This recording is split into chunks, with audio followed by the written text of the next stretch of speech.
जय हिंद दोस्तों। Bihar SSC inter स्तरीय परीक्षा 2024 में होने वाला है। ठीक है दोस्तों, ये सेट नंबर 5 है। ठीक है, सेट नंबर 5 है दोस्तों। ठीक है, और द प्लेटफॉर्म का, ठीक है, द प्लेटफॉर्म का न्यू बुक है वॉल्यूम 2 से। ठीक है दोस्तों, चलिए क्वेश्चन स्टार्ट करते हैं दोस्तों। अगर आप लोग नए हो तो चैनल को सब्सक्राइब जरूर कर दीजिएगा। वीडियो अच्छा लगे तो अपने दोस्तों के साथ शेयर जरूर कर दीजिएगा। ठीक है दोस्तों, चलिए क्वेश्चन स्टार्ट करते हैं।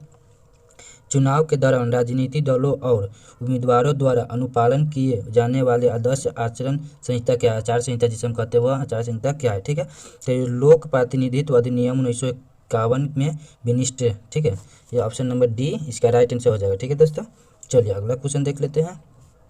भारतीय संविधान के अनुच्छेद 61 किससे संबंधित है? तो भारत संविधान के अनुच्छेद 61 किससे संबंधित है दोस्तों? तो राष्ट्रपति के महाभियोग से। ठीक है, किनसे? तो राष्ट्रपति के महाभियोग से संबंधित है। ठीक है, ऑप्शन नंबर बी इसका राइट आंसर हो जाएगा। ठीक है दोस्तों, राष्ट्रपति के महाभियोग किसके द्वारा चलाया जाता है? तो राष्ट्रपति महाभियोग के संसद के द्वारा चलाया जाता है। ठीक है, संसद के द्वारा चलाया जाता है। ठीक है दोस्तों, चलिए अगला क्वेश्चन देखते हैं।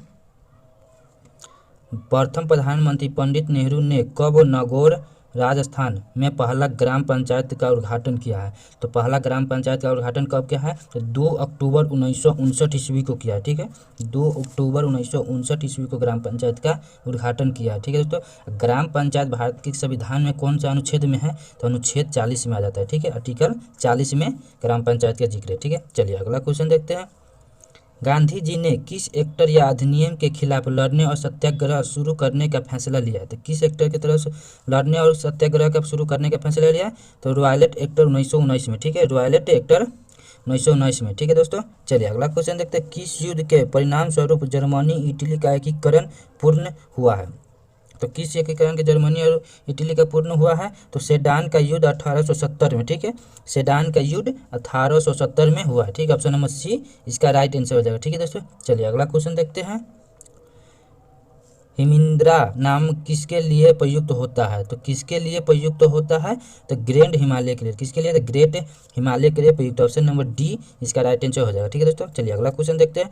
निम्नलिखित में से कौन सा कार्य आरबीआई का नहीं है? तो कौन सा कार्य है जो आरबीआई के अंतर्गत वो नहीं आता है? ठीक है, तो कौन सा है? तो रुपयों के मूल्य का निर्धारण। ठीक है, क्या हो जाएगा? तो रुपयों के मूल्य का निर्धारण करना ये आरबीआई के अंतर्गत नहीं आता है। ठीक है दोस्तों, चलिए अगला क्वेश्चन देख लेते हैं। निम्नलिखित में से कौन भारत में लोकतंत्र के लिए चुनौती है? तो भारत में लोकतंत्र के लिए चुनौती कौन सी है? तो राजनीति के धन का प्रयोग। ठीक है, क्या है? तो राजनीति में धन का प्रयोग। ऑप्शन नंबर सी इसका राइट आंसर हो जाएगा। ठीक है दोस्तों, भारत में विश्व के संबंध सबसे बड़ा लोकतंत्र है। भारत जो है विश्व के सबसे बड़ा लोकतंत्र है। ठीक है, चलिए अगला क्वेश्चन देख लेते हैं। निम्नलिखित में कौन सा भारत के सर्वाधिक ऊंचा पर्वत शिखर है? तो सबसे ऊंचा सर्वाधिक पर्वत शिखर कौन सा है भारत के? ठीक है, तो K2 कौन है? तो K2 ऑप्शन नंबर ए इसका राइट आंसर होगा K2। ठीक है, चलिए अगला क्वेश्चन देखते हैं दोस्तों। विकास केंद्र उपागम की शुरुआत किस पंचवर्षीय योजना में की गई थी? तो कौन सी पंचवर्षीय योजना में शुरू किया गया था? तो वो हो जाएगा चतुर्थ पंचवर्षीय योजना। ठीक है, ऑप्शन नंबर सी इसका चतुर्थ पंचवर्षीय योजना में शुरू किया गया था। ठीक है, चतुर्थ पंचवर्षीय योजना कब हुआ था? तो 1969 से 1974 का लक्ष्य था। ठीक है, पंचवर्षीय योजना का लक्ष्य क्या था? तो 1969 से 1974 तक किया गया था। ठीक है, चतुर्थ पंचवर्षीय योजना में कितने परसेंट का विकास दर का लक्ष्य लिया गया था? तो 5.7% का विकास दर का लक्ष्य लिया गया था चतुर्थ पंचवर्षीय योजना में। ठीक है दोस्तों, चलिए अगला क्वेश्चन देखते हैं। निम्नलिखित में से किसने कहा था महात्मा गांधी क्षणिक भूत की भांति धूल उठाते हैं लेकिन स्तर नहीं? तो ये किसने कहा था? तो कौन कहा हुआ था दोस्तों? ठीक है, तो डॉक्टर भीमराव अम्बेडकर ने कहा। ठीक है, कौन कहा था? डॉक्टर भीमराव अम्बेडकर ने कहा। ऑप्शन नंबर डी इसका राइट आंसर हो जाएगा डॉक्टर भीमराव अम्बेडकर। ठीक है, चलिए अगला क्वेश्चन देखते हैं दोस्तों। 1977 के चुनाव में जनता पार्टी का नारा था। तो जनता पार्टी का क्या नारा था दोस्तों?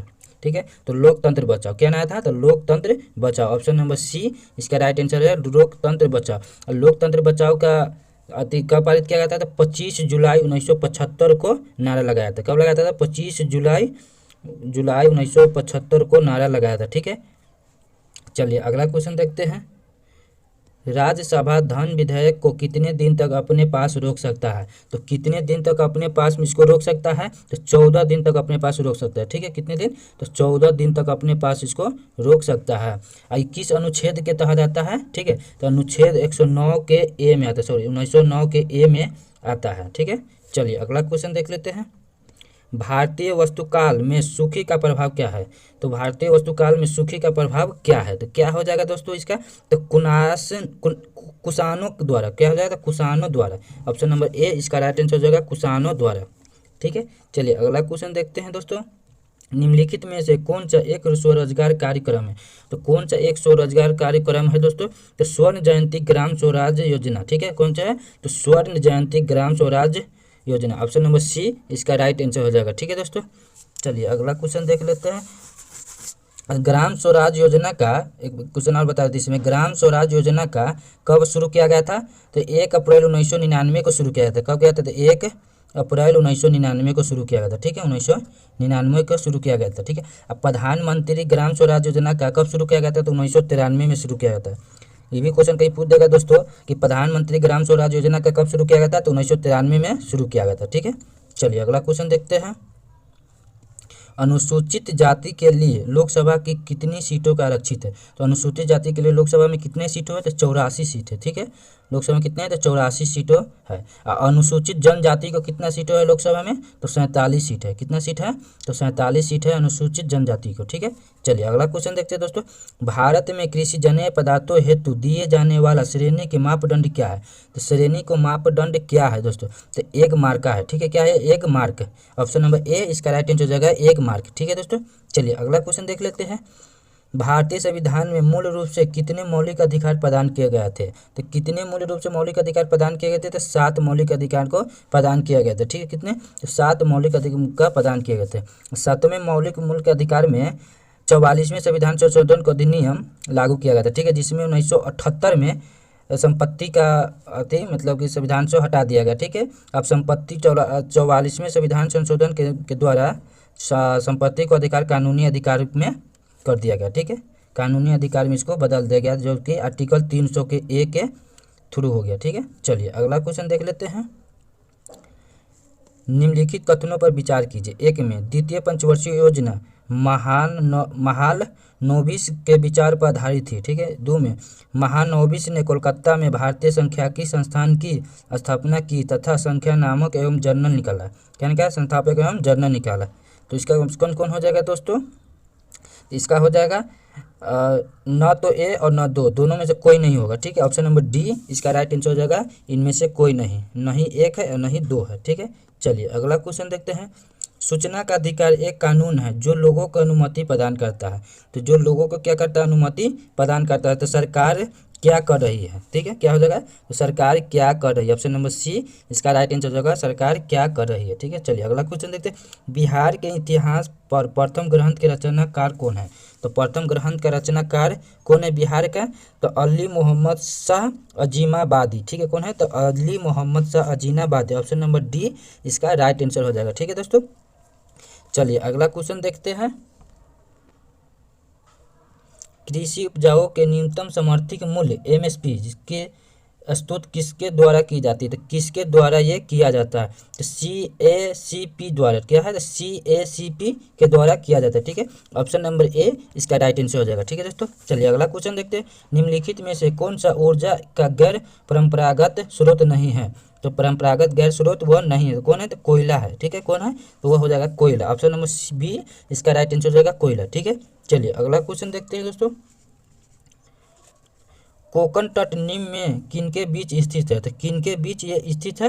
तो गोवा तथा दमन के बीच स्थित है। किनके? तो गोवा तथा दमन के बीच ये स्थित है। ठीक है, चलिए अगला क्वेश्चन देखते हैं। संस्कृति और शिक्षा का अधिकार वर्णित है। तो संस्कृति और शिक्षा का अधिकार किसमें वर्णित है? अनुच्छेद 29 और 30 में वर्णित है। ठीक है, इसमें तो अनुच्छेद 29 और 30 में शिक्षा का अधिकार को वर्णित किया गया। ठीक है, चलिए अगला क्वेश्चन देख लेते हैं। चेन्नई स्थित राष्ट्रीय महासागर प्रौद्योगिकी संस्थान द्वारा कहाँ एक हरित स्वयं संचालित वर्गीकरण संयंत्र पर कार्य कर रही है? तो इसका क्या हो जाएगा? संयंत्र वर्गीकरण संयंत्र कार्य कर रही है ना। तो इसका हो जाएगा आपका ऑप्शन नंबर बी लक्षद्वीप। ठीक है, किस पर? तो लक्षद्वीप। ऑप्शन नंबर बी इसका राइट आंसर हो जाएगा लक्षद्वीप। ठीक है, चलिए अगला क्वेश्चन देख लेते हैं दोस्तों। लोकतांत्रिक सुधारों का संबंध होना चाहिए। तो लोकतांत्रिक सुधारों का संबंध किस में होना चाहिए? इसका हो जाएगा आपका सुशासन में, गुड गवर्नेंस। ठीक है, गुड गवर्नेंस में, जिसे हम सुशासन कहते हैं। ऑप्शन नंबर ए इसका राइट आंसर हो जाएगा। ठीक है दोस्तों, चलिए अगला क्वेश्चन देखते हैं। भारत में कहाँ झूम कृषि की जाती है? तो भारत में कहाँ पर झूम कृषि की जाती है? तो उत्तर पूर्वी भारत में। कहाँ? तो उत्तर पूर्वी भारत में की जाती है। ऑप्शन नंबर बी इसका राइट आंसर हो जाएगा उत्तर पूर्वी भारत में। ठीक है दोस्तों, चलिए अगला क्वेश्चन देखते हैं।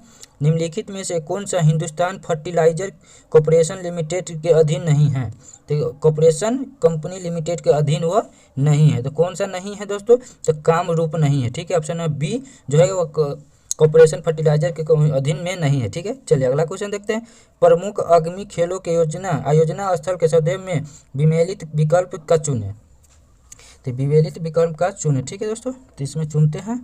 चलिए, तो एशिया खेल 2026, हाँ भारत, यही होगा।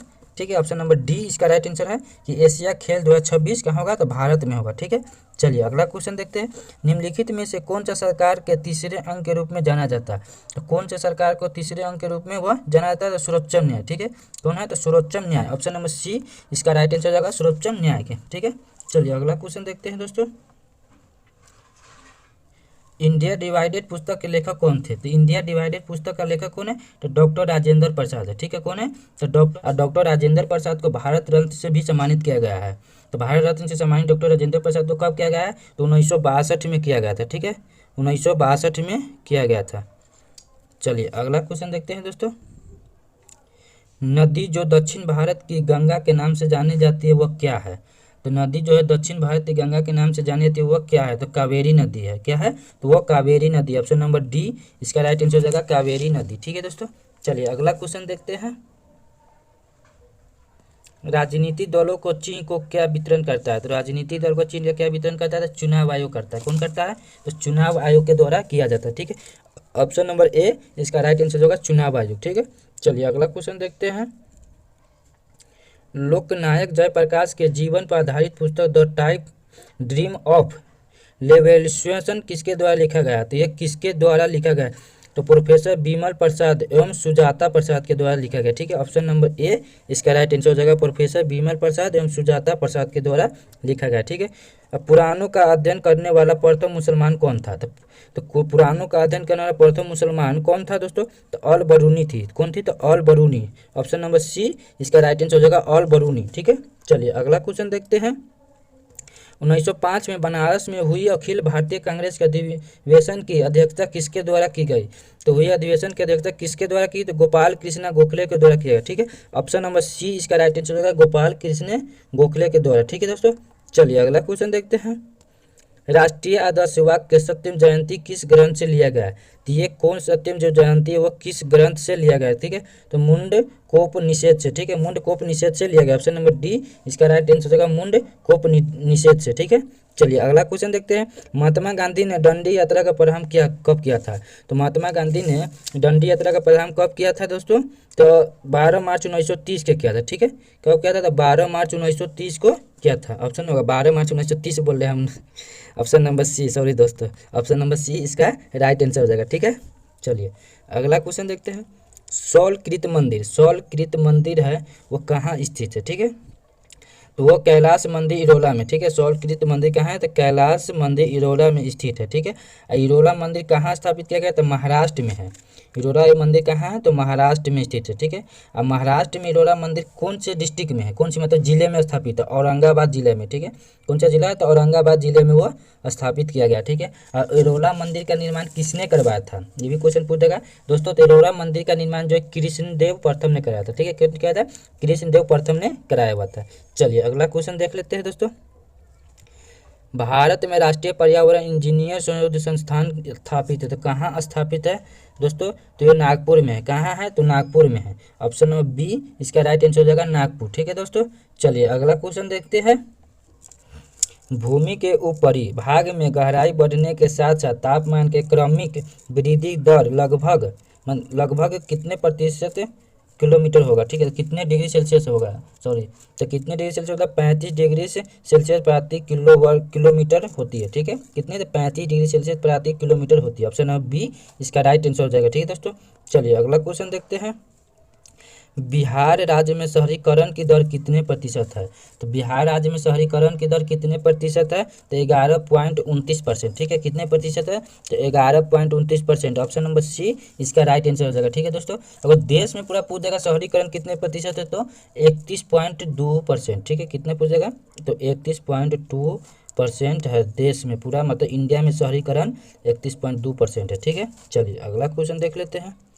सितंबर 2023 तक भारत में कुल कितने विश्व विरासत स्थल को यूनेस्को द्वारा सूची में शामिल किया गया? तो यूनेस्को द्वारा कितनों को शामिल किया गया है? तो 42 को। कितनों को? तो 42 को शामिल किया गया। ठीक है दोस्तों, कितने को शामिल किया गया? तो 42 को शामिल किया गया। ठीक है, चलिए अगला क्वेश्चन देखते हैं।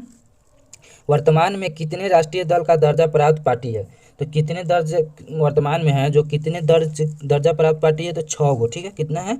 तो 6 गो जो है राष्ट्रीय दल का दर्जा का प्राप्त पार्टी है, जो भी है पार्टी है। ऑप्शन नंबर ए इसका राइट आंसर है। ठीक है दोस्तों, चलिए अगला क्वेश्चन देख। निम्नलिखित देशों की राजधानी विनिर्मित विकल्पों को चुने। तो मतलब कि देश की राजधानी बनाना, तो ऑस्ट्रेलिया जो सिडनी, सॉरी यही होगा, ऑस्ट्रेलिया जो है सिडनी है। ठीक है, ऑप्शन नंबर ए इसका राइट आंसर होगा ऑस्ट्रेलिया सिडनी, ऑस्ट्रेलिया की राजधानी सिडनी। ठीक है, चलिए अगला क्वेश्चन देखते हैं दोस्तों।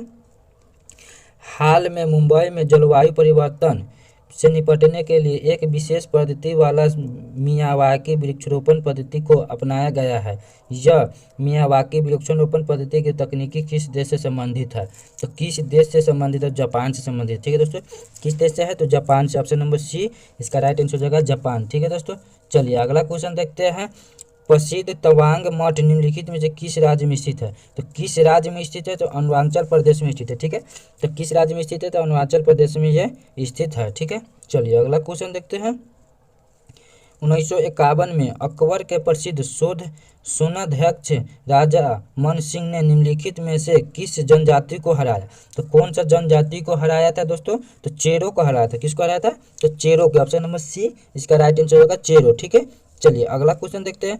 संप्राय मैदान संबंधित है। संप्राय किस मैदान से संबंधित है दोस्तों? तो नदी से। किससे है? तो नदी से संबंधित। ऑप्शन नंबर सी इसका राइट आंसर हो जाएगा नदी से। ठीक है, चलिए अगला क्वेश्चन देखते हैं दोस्तों। गतिशील विद्युत आवेश पैदा करता है। तो गतिशील आवेश विद्युत पैदा किस में करता है? तो चुंबकीय क्षेत्र में करता है। किसमें? तो चुंबकीय क्षेत्र में करता है। ऑप्शन नंबर ए इसका राइट आंसर हो जाएगा चुंबकीय क्षेत्र। ठीक है दोस्तों, चलिए अगला क्वेश्चन देखते हैं। नीम जीवाणु को उनके रोग के साथ सुमेलित करें और सही विकल्प को चुनें। तो सही विकल्प को इसको मिलान करना है दोस्तों। ठीक है, तो इसको आइए मिलाते हैं। ठीक है, तो टिपोनिमा प्लेडियम का क्या हो जाएगा? ठीक है, तो इसका हो जाएगा प्लेग। ठीक है, इसका एक हो जाएगा। ठीक है, यासिनिया पेस्टिस का क्या हो जाएगा? सिफालिस हो जाएगा। अब इसका हो जाएगा सिफालिस। ठीक है, बेसिलस इथोसिस के क्या हो जाएगा? बेसिलस इथोसिस के क्या हो जाएगा? ठीक है, एथेक्सन हो जाएगा, एथेक्सल। इसका बी हो जाएगा, तो इसका सी। ठीक है, तो मिला लीजिए एक एक। ऑप्शन नंबर ए इसका राइट आंसर हो जाएगा। ठीक है दोस्तों, ऑप्शन नंबर ए इसका राइट आंसर हो जाएगा। ठीक है, चलिए अगला क्वेश्चन देखते हैं। परावर्ती प्रकाश में ऊर्जा। तो परावर्ती प्रकाश में ऊर्जा क्या हो जाएगा? तो आपतन कोण पर निर्भर नहीं करता। किस पर? तो आपतन कोण पर निर्भर नहीं करता। ठीक है, ऑप्शन नंबर ए इसका राइट आंसर हो जाएगा आपतन कोण पर वह निर्भर नहीं करता। ठीक है, चलिए अगला क्वेश्चन देखते हैं दोस्तों। पादपों में मूल रोमों द्वारा जल जिस प्रक्रिया से अवशोषित किया जाता है, तो जल जो किस प्रक्रिया से अवशोषित किया जाता है? तो परासरण में। ठीक है, किसमें? तो परासरण। ऑप्शन नंबर डी इसका राइट आंसर हो जाएगा परासरण। ठीक है दोस्तों, चलिए अगला क्वेश्चन देखते हैं। नीम में से किस कारण से वनों के विशाल क्षेत्र रखने की आवश्यकता है? तो वनों को किस क्षेत्र में विशाल रखने की आवश्यकता है दोस्तों?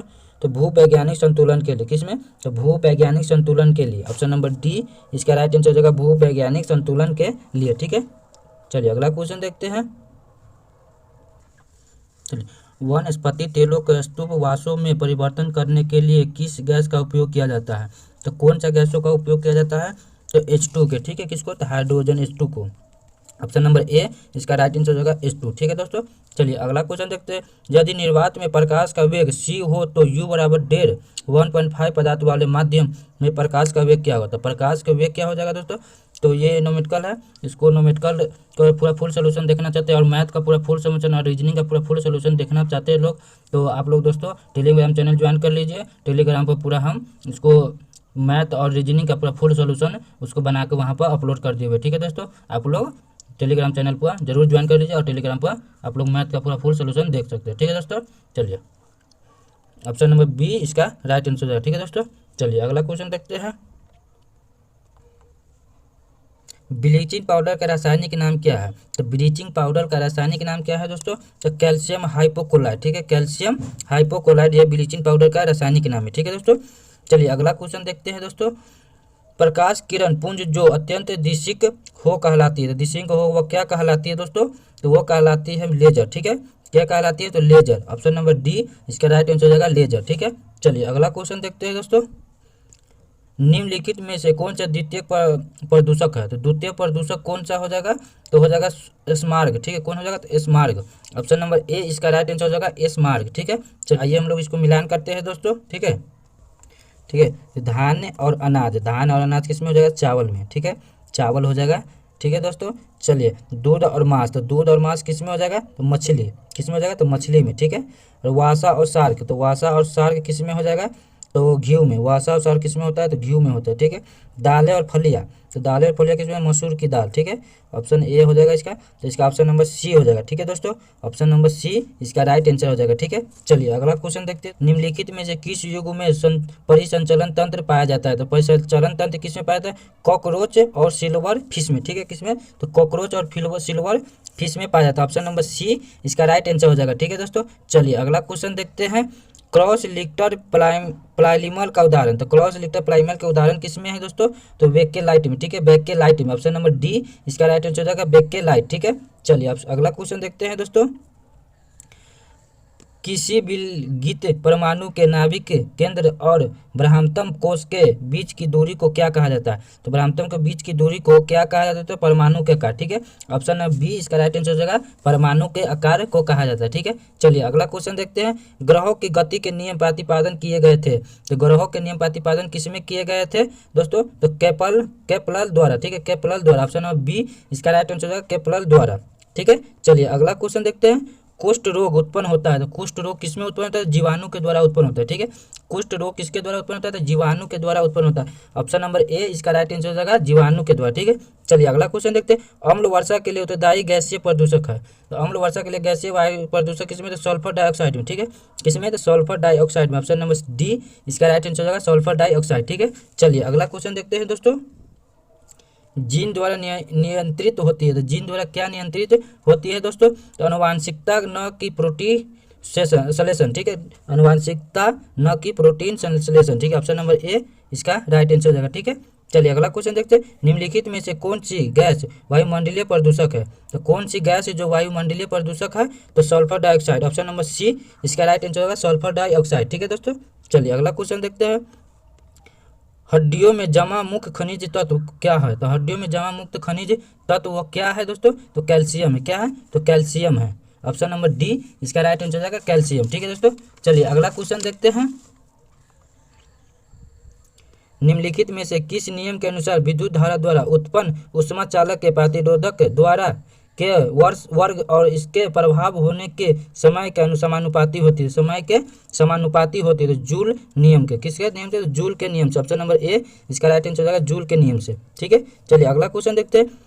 एगार प्राप्त किया जाता है, तो एगार किस में प्राप्त किया जाता है? तो सवाल में, ठीक है, सवाल से एगार प्राप्त किया जाता है। ऑप्शन नंबर ए इसका राइट आंसर होगा सवाल, ठीक है। चलिए अगला क्वेश्चन देखते हैं दोस्तों। दिए गए ग्राफ पे 4 सेकंड में चली गई दूरी क्या होगी? तो ग्राफ के द्वारा इसको बताना है कि चली गई दूरी क्या होगी, ठीक है। तो 4 ये 8, समय है 4 सेकंड और वेग है 8, ठीक है। तो क्या हो जाएगी? 16 मीटर, ठीक है। ऑप्शन नंबर सी इसका राइट आंसर हो जाएगा। और इसका फुल सोल्यूशन हमने टेलीग्राम पर अपलोड कर दिए हैं। आप लोग टेलीग्राम पर ज्वाइन करके, टेलीग्राम चैनल को ज्वाइन करके आप लोग टेलीग्राम पर इसको फुल सोल्यूशन देख सकते हैं। और मैथ का भी फुल सोल्यूशन देख सकते हैं वहाँ पर, और रीजनिंग का भी फुल सोल्यूशन वहाँ पर देख सकते हैं, ठीक है दोस्तों। चलिए अगला क्वेश्चन देखते हैं।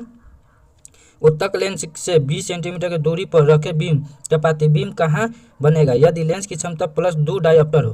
तो लेंस की क्षमता कितना हो? तो +2 डायोप्टर हो, तो -33.3 सेंटीमीटर। क्या हो जाएगा? तो -33.3 सेंटीमीटर। ऑप्शन नंबर सी इसका राइट आंसर हो जाएगा, ठीक है दोस्तों। चलिए अगला क्वेश्चन देखते हैं। माइक्रोकंडिया के मुख्य कार्य क्या है कोशिका में? तो माइक्रोकंडिया के मुख्य कार्य क्या है कोशिका में? तो रेसिपरेशन, ठीक है। क्या है? तो रेसिपरेशन। ऑप्शन नंबर डी इसका राइट आंसर होगा रेसिपरेशन, ठीक है दोस्तों। चलिए अगला क्वेश्चन देखते हैं। दोस्तों यहाँ से रीजनिंग स्टार्ट हो गया है, ठीक है, सॉरी मैथ है। यहाँ से आप लोग को मैथ पूरा फुल सोल्यूशन देखना है तो टेलीग्राम चैनल ज्वाइन कर लीजिए। टेलीग्राम पर हमने मैथ का पूरा फुल सोल्यूशन दे देते हैं, ठीक है दोस्तों, और रीजनिंग का भी पूरा फुल सोल्यूशन वहाँ पर अपलोड हम कर देते हैं, ठीक है। चलिए, अगर वीडियो अच्छा लगे दोस्तों तो आप लोग अपने दोस्तों को साथ शेयर जरूर करें और चैनल को सब्सक्राइब भी कर दें, ठीक है दोस्तों। चलिए अब अगला